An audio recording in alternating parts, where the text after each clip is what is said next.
Students, welcome to our channel commerce learning point.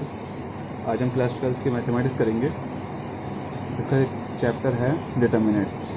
Okay, इस chapter से पहले हम मैट्रिक्स चैप्टर कर चुके हैं, तो जिसने अभी तक वो नहीं देखा तो वो जाके देख ले पहले प्लेलिस्ट में। ओके, तो स्टार्ट करते हैं। देखिए डिटर्मिनेंट होता क्या है। तो ये कुछ मैट्रिक्स से हमारा रिलेटेड है। तो पहले हम जान लेते हैं कि ये होता क्या है। देखिए डिटर्मिनेंट जो एनसीईआरटी में इसकी डेफिनेशन गिवन है तो ये है टू एवरी स्क्वायर मैट्रिक्स। जितने भी स्क्वायर मैट्रिक्स होती है, ऑर्डर उसका एन हो, कोई भी नेचुरल नंबर, ओके, उसको क्या कहते हैं हम? डिटर्मिनेंट कहते हैं। तो मतलब जितने भी स्क्वायर मैट्रिक्स हैं उन्हें हम डिटर्मिनेंट्स कहते हैं। ओके, तो देखिए अगर हमें किसी का भी डिटर्मिनेंट फाइंड करना हो तो कैसे करा जाएगा। तो सिंपल सा एक क्वेश्चन लेते हैं। देखो ये कुछ मैट्रिक्स की तरह ही होता है, बट यहाँ पर हम डिटर्मिनेंट वगैरह फाइंड करेंगे तो ये अलग होता है थोड़ा बहुत। लेकिन ये चैप्टर काफ़ी इम्पोर्टेंट है point of view of exam. ठीक है, तो देखिए जैसे कि हमें इसको इवेल्यूएट करने का बोला है, ये डिटर्मिनेंट के साइन होते हैं, ये डिटर्मिनेंट्स के साइन है। ये जैसे एक डिटर्मिनेंट है, इसको हमें इवेल्यूएट करने को बोला गया है। ठीक है, तो इवेल्यूएट करके इसकी वैल्यू फाइंड करनी है। हम मान लेते हैं ये ए है, तो डिटर्मिनेंट निकालना है हमें इसका। तो देखिए ये हमने पढ़ा था पीछे, ये क्या होते हैं, इनके रेफरेंस होते हैं। A11 होता है, ये A12 होता है, A21 होता है, और एक ये A22 होता है। इसका अगर हमें डिटर्मिनेंट फाइंड करना हो तो काफ़ी सिंपल है। मैं एक फॉर्मूला बताता हूँ आपको। A11 multiply by A22, subtract करना है, फिर इसे A12 multiply by A21। Okay, यानी कि क्रॉस मल्टीप्लाई होगी। सिंपली क्रॉस मल्टीप्लाई करके हम फाइंड कर सकते हैं किसी का भी डिटर्मिनेंट स्क्वायर मैट्रिक्स में, लेकिन 2/2 की होगी। तो अब देखिए कैसे करना है। इसमें 2 की मल्टीप्लाई 2 से, 4 बीच में माइनस आएगा, 4 की मल्टीप्लाई 1 से करेंगे -4, तो माइनस माइनस प्लस, तो ये हो गया 8। ओके, सिंपल था ये तो। ठीक है, इसके बाद हम देखते हैं। देखिए एनसीईआरटी में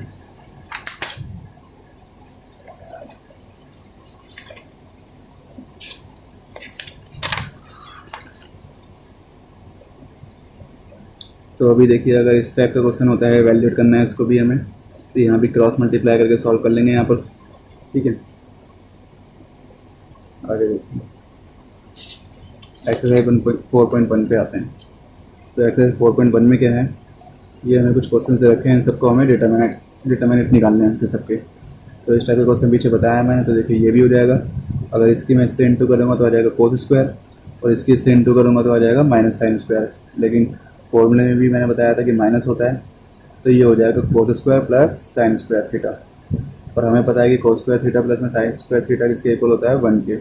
तो इसको सॉल्व करने पे 1 आ जाएगा। नेक्स्ट देखते हैं, थर्ड क्वेश्चन चेक करते हैं इसको।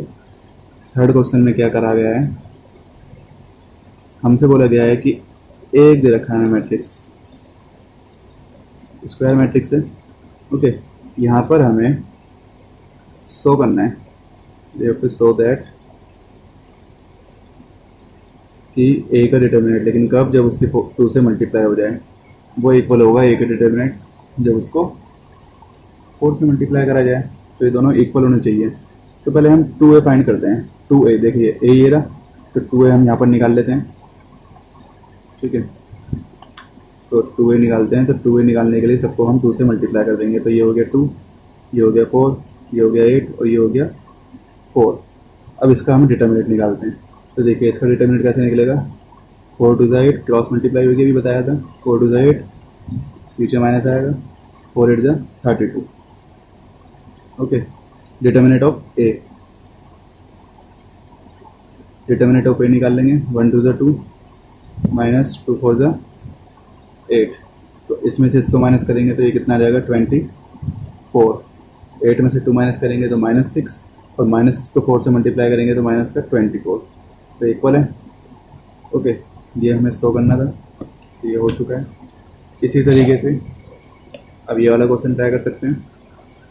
अब आते हैं, देखिए इवेल्यूएट द डिटर्मिनेंट। इवेल्यूएट करना है और ये 3/3 के हैं, तो इसे देखिए कैसे एक्सपेंड करेंगे हम। ओके, ये जैसे कोफैक्टर्स निकालते हैं कुछ उस तरीके से होते हैं। तो देखिए इवेल्यूएट करना है हमें यहाँ पर एक 3/3 की मैट्रिक्स है।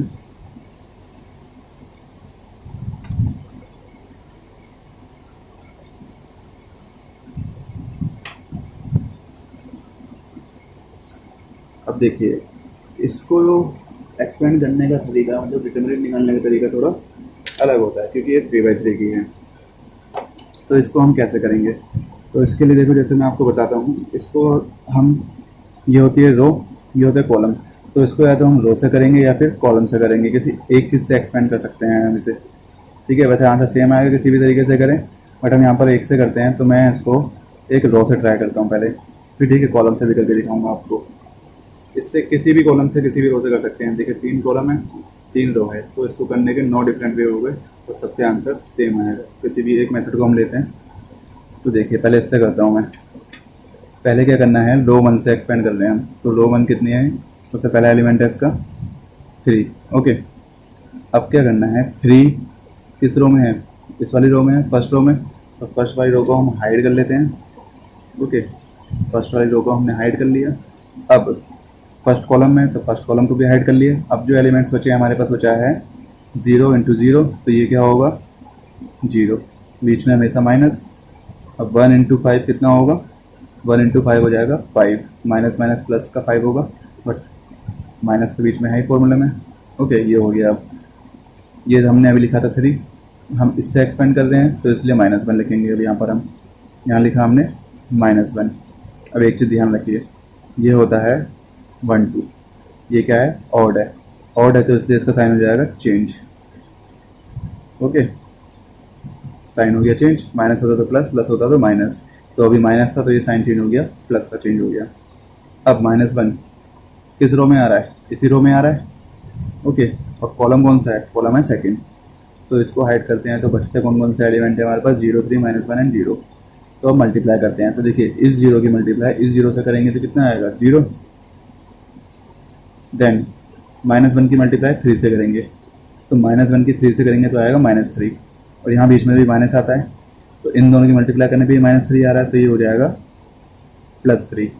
ओके, अब लास्ट है -2। इसका साइन चेंज नहीं होगा, क्यों नहीं होगा, क्योंकि ये क्या है 1 3, 1 और 3 क्या होता है 4, 4 क्या होता है इवन, तो इसलिए साइन चेंज करने की जरूरत नहीं है, ऑड का ही साइन चेंज करते हैं हम। ओके, तो अब ये फर्स्ट रो में थर्ड कॉलम है, तो 0 5 0 एंड 0 3 0, तो ये तो कंप्लीट 0 हो जाएगा, तो मैं 0 लिख देता हूँ डायरेक्ट। अब इसको सॉल्व करते हैं हम, तो ये आ गया -5, ये आया 3, और ये तो 0 हो जाएगा। सो 5 3 15 एंड 3 1 3, तो ये आ गया -12।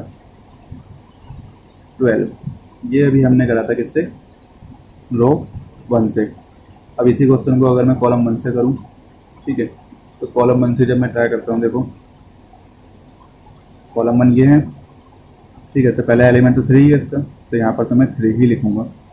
अब देखिए कॉलम 1 को हाइड करा मैंने, और एक रो 1 को हाइड करा, तो क्या आता है हमारे पास में 0 × 0 0 हो जाएगा, और 1 5 5 5 हो गया। ठीक है, अब दूसरा एलिमेंट मैं कॉलम 1 ले रहा हूँ, तो कॉलम 1 ये वाला है, तो इसके ही एलिमेंट लूँगा। दूसरा एलिमेंट है 0,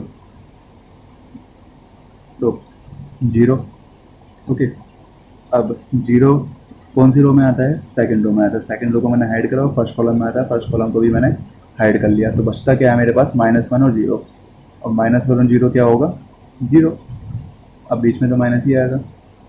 अब -2 और -5, तो -2 -5 कितना हो जाएगा -10, सॉरी +10, बट फॉर्मूले में माइनस होता है बीच में।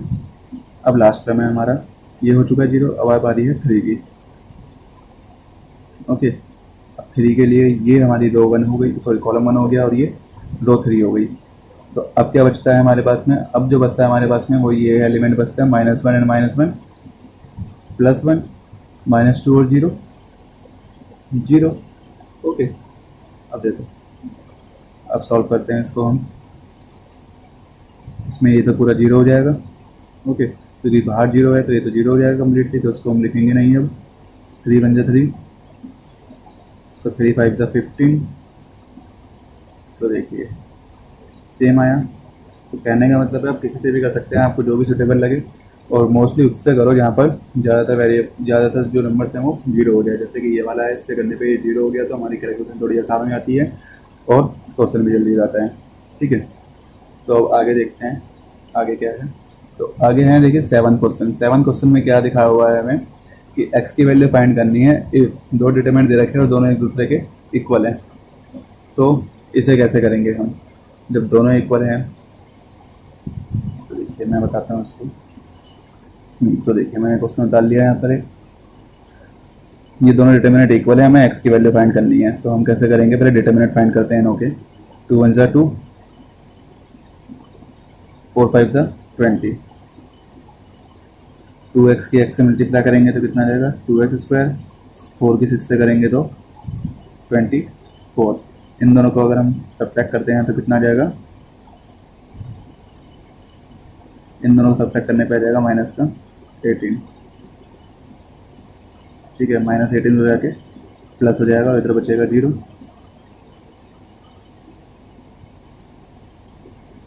ओके, तो यहाँ पर अगर हम सॉल्व करते हैं इसको तो ये आ जाएगा -6 = 0। इन दोनों में 2 कॉमन ले लेते हैं, x - 3।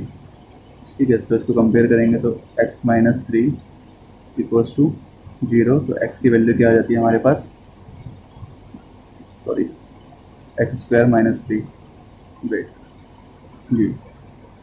तो स्क्वायर थी, इसके ऊपर स्क्वायर लगा दी, माइनस का 3 है, इधर आके हो जाएगा प्लस का 3। ओके, और ये स्क्वायर इधर आके रूट में हो जाएगा चेंज। तो रूट भी पॉजिटिव नेगेटिव, तो एक्स की वैल्यू क्या आ रही है? +-3। ओके, तो ये 4.1 कंप्लीट हो चुकी है। 4.2 करेंगे हम नेक्स्ट पार्ट में। Okay, thank you.